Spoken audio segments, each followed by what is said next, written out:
पढ़ने जा रहे हैं जिसका शीर्षक है हीरा कुनी। हीरा कुनी इस पाठ का यह सेशन क्रमांक पहला है। बच्चों, हम पाठ्य पुस्तक निकालेंगे और उसके पाठ्य पुस्तक में जो यह पाठ दिया है उसको हम विस्तार से पढ़ेंगे। चलिए सब लोग पाठ्य पुस्तक निकालेंगे। अभी पाठ क्रमांक 6। पाठ का शीर्षक है हीरा कुनी और इस पाठ के लेखक है रविंद्रनाथ ठाकुर। इस पाठ के माध्यम से हमें पालित पशु पक्षियों के प्रति स्नेह भाव रखने का संदेश दिया गया है। ये जो पाठ है यह वात्सल्य प्रदान पाठ है।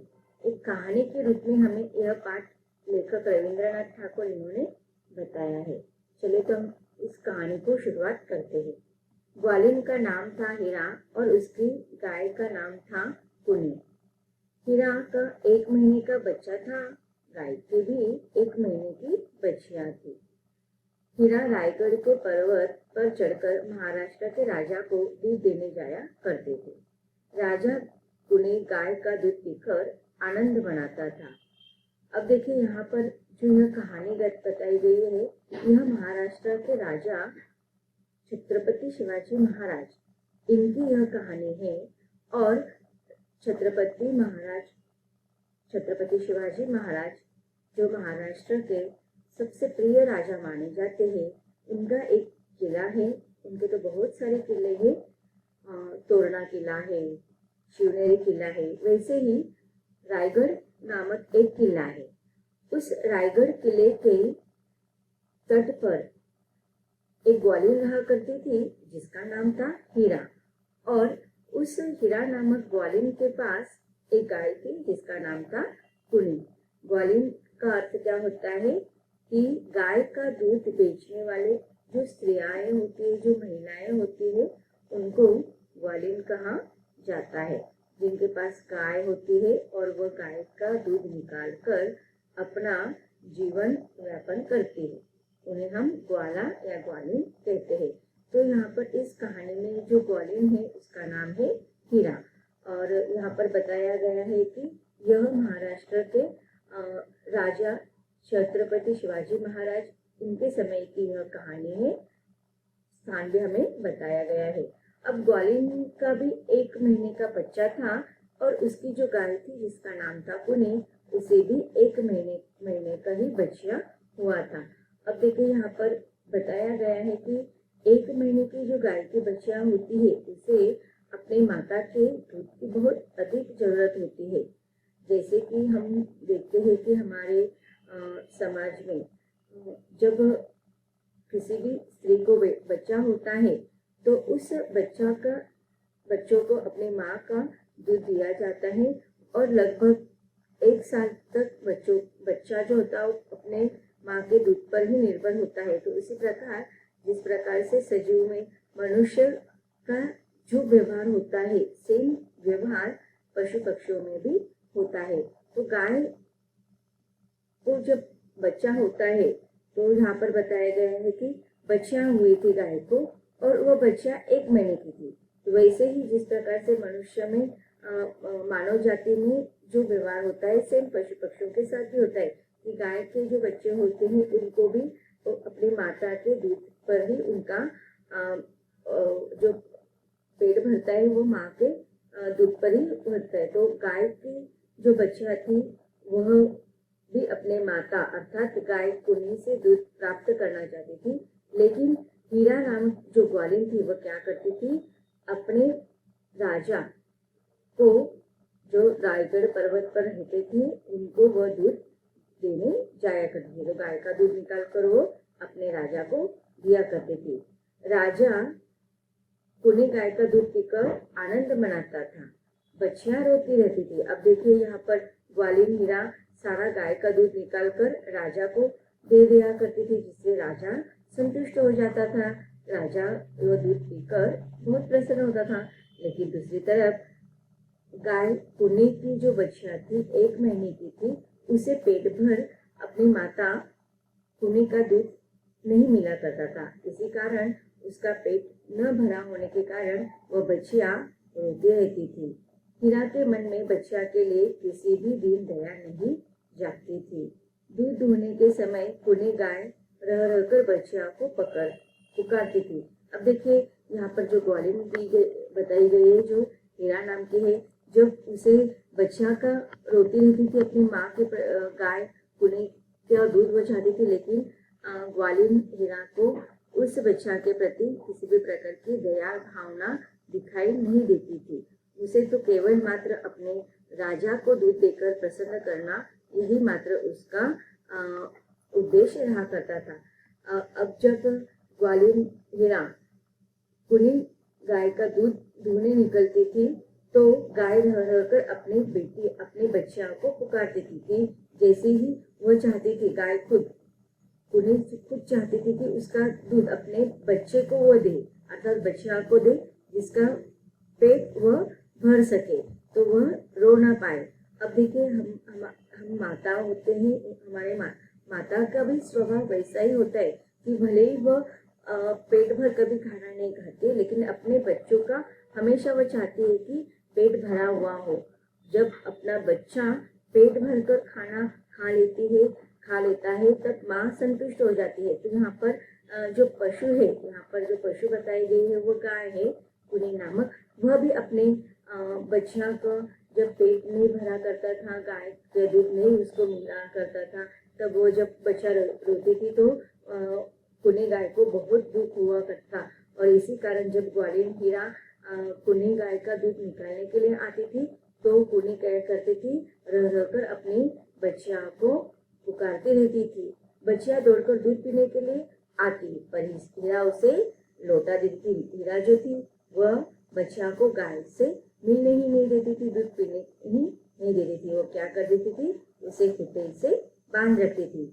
इस प्रकार बच्चियां अपनी माँ को नहीं पा सकती थी और दूध के लिए तरसती रहती थी, बिलखती रहती थी। हीरा का ध्यान उधर कभी जाता नहीं था।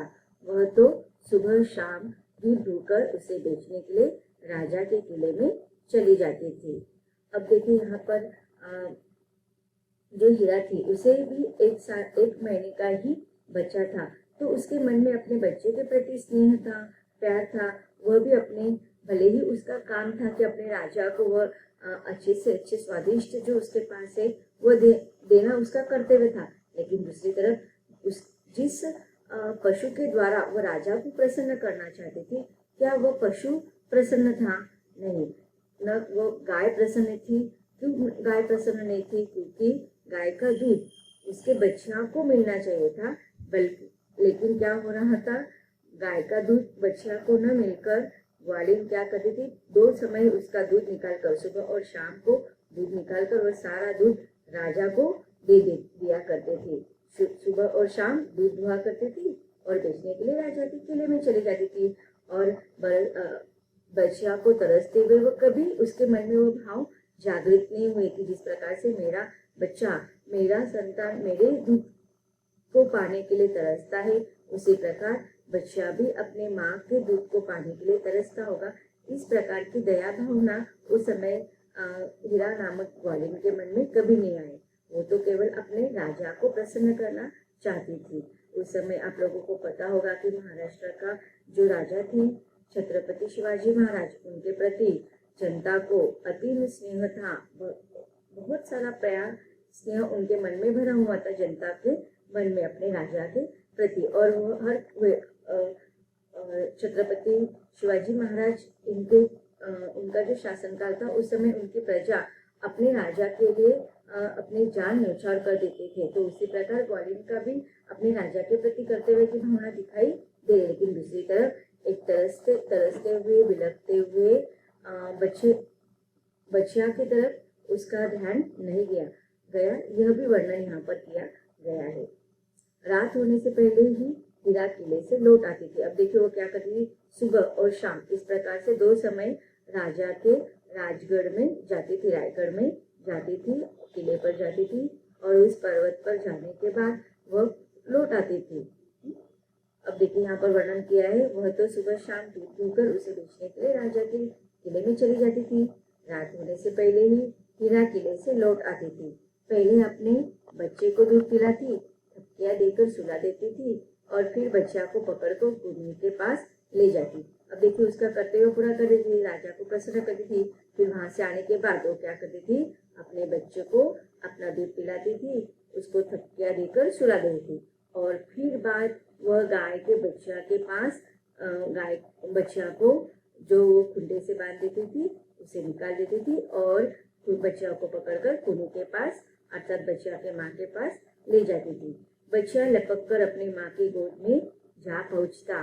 दूध जरा सा ही पी पाती थी। क्यों दूध बच्चा को क्यों पूरा दूध नहीं मिल पा रहा था पेट भर, क्योंकि ग्वालिन जो थी हीरा वो क्या करती थी, 2 समय गाय का दूध निकाल लेती थी। इस कारण बच्चा को दूध पेट भर दूध नहीं मिल पाता था और इसीलिए वह तरसती रह जाती थी। दूध जरा सा ही पी पाती थी। उन्हें अपने बच्चा के तन को चाटकर सुला दिया करती थी। बच्चा भूखे रह जाती थी और राजा दूध पीकर मौज मनाता था। इसी तरह दिन बीतते गए। एक दिन हीरा दूध बेचने के लिए किले में गई। वहां का मूल्य चुकाने में राजा के कोषाध्यक्ष ने देर लगा दी। शाम का घंटा बज गया। किले का फाटक बंद कर दिया गया। हीरा बोली, द्वार खोलो। अब देखिए इस प्रकार से दिन कट रहे थे। हीरा जो थी वह दूध निकाल कर 2 समय दूध निकाल कर राजा को दे आती थी और फिर शाम को आने के बाद उसका जो अगला काम बचा हुआ रहता था वह कर लेती थी। तो यह उसका दिनक्रम चालू रहता था और उस हीरा नामक ग्वालिन को राजा के पर्वत पर या किले पर दूध देने के बदले में वहां पर उस दूध का मूल्य उसको दिया जाता था। तो एक दिन की बात है, क्या हुआ था, एक दिन हीरा दूध बेचने के लिए जब किले पर गई थी, वहां का दूध के बदले में जो पैसा मिलने वाला था, उसको जो रकम मिलने वाली थी, वह मूल्य चुकाने में राजा के जो कोषाध्यक्ष थे, जो खजीनदार थे, उसको क्या हो गया, हीरा को पैसे देने में समय हो गया, समय ज्यादा निकल गया और इस प्रकार शाम का घंटा बज गया और किले का फाटक बंद कर दिया गया। अब आप लोगों ने देखो इतिहास में पढ़ा होगा कि हर राज्य शासन के कुछ ना कुछ नियम होते थे। तो राजा शिवाजी छत्रपति शिवाजी महाराज, इनके भी किले का एक नियम होता था कि एक निश्चित समय पर उनके किले का क्या हो जाता था, फाटक बंद हो जाया करता था। मतलब शाम के समय निश्चित समय पर घंटा बज जाती थी और घंटा बजने के बाद जो फाटक के या दरवाजे पर, किले के प्रमुख द्वार पर जो पहरेदार रहते थे, उन्हें पता चल जाता था कि अब शाम की घंटा बज गई है। तो वो क्या कर देते थे, किले का जो फाटक रहता था, मुख्य प्रवेश द्वार जो रहा करता था, उसका दरवाजा वो बंद कर दिया करते थे।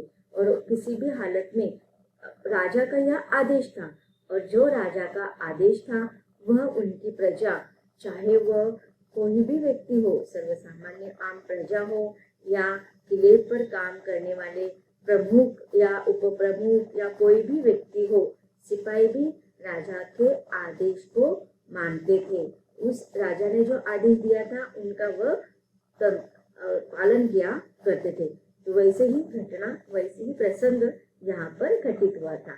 शाम के समय जैसे घंटा बज गया, किले के प्रमुख प्रवेश द्वार पर फाटक जो था वहां पर क्या किया, पहरेदारों ने किले का प्रमुख जो प्रवेश द्वार का जो दरवाजा था उसको बंद कर दिया गया। और जैसे ही हीरा बाहर निकलने लगी, उसने क्या देखा, उसे घर जाने के लिए देर हो रही थी, लेकिन किले का जो प्रमुख प्रवेश द्वार था वो बंद हो गया था। हीरा बोली, द्वार खोलो। पहरेदार ने कहा, आज्ञा नहीं है। हीरा का मन बच्चे के लिए छटपटाने लगा। वह रोकर कहने लगी, मेरा मुन्ना भूखा है, तुम्हारे पैर पड़ती हूँ, फाटक खोल दो। अब देखिए पहरेदारों ने अपना राजा के आज्ञा का पालन किया था, लेकिन हीरा जो है वह अपने घर जाना चाहती थी, लेकिन अब वह उस किले से बाहर नहीं निकल पा रही थी और उसके लिए अब उसके सामने उसका बिलखता हुआ बच्चा दिखाई दे रहा था। लेकिन उसने पहरेदार को बहुत विनती की, वो रोने लगी, लेकिन नहीं, पहरेदारों ने कहा कि जो आज्ञा है उसमें कोई परिवर्तन नहीं होगा। उन्होंने फाटक नहीं खोला। तो बच्चों, हीरा के साथ अब क्या होने वाला है? क्या फाटक, किले का फाटक या किले का द्वार खोला जाता है? वह अपने बच्चे के पास पहुंच पाती है या